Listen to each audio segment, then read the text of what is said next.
before you set a foot on your first flight, you saw what happened with Kalpana Chawla, and then she was an incredible Yes, woman, absolutely. inspiration Great for all of us. friend and role model, yes. Yeah, like she was a friend of yours, she was a role model, and you saw her death.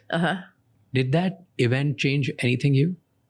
Or the way you look at death and life? Because you were taking the same kind of path. And she's a friend and she's a role model. She's the first Indian American woman to do all of these things.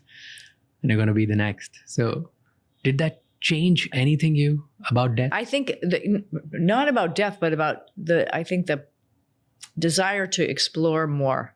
I know that her and her crewmates, that was in their heart. I mean, they were doing some really fundamental science to help us with the space station and understand how the processes work, so we could do even more incredible experiments while we're up there, and then continue this fact of us being able to live for longer in space, and then how we can move on.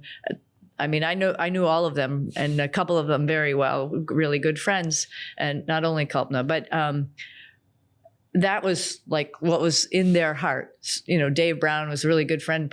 Probably one of the reasons I came to NASA was because I knew him a long time beforehand, and he was one of those people who was like, "Sonny, this job is for you."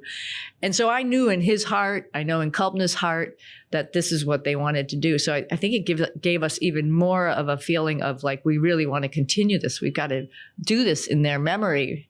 And same with Challenger. And that's why we continued to fly the space shuttle after Challenger. Like, we can do this, and we can do this better. And we're going to learn more about this. We're not going to let their, situation put a stop on it. They wouldn't want that. So we're going to press harder.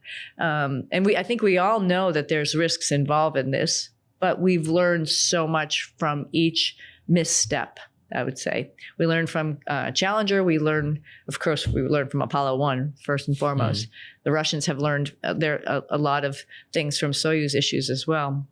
We've learned from Challenger. We've learned from Columbia. We've learned from Starliner. I mean, one of I think the best things about Starliner is some of those thrusters are on other spacecraft. How do we now? We need to understand a little bit more about this and make those spacecraft better. And what are the questions we didn't ask? And we can ask those questions for the next spacecraft that we're going to fly. So it didn't scare me. It got me ready to go and happy to explore in their name.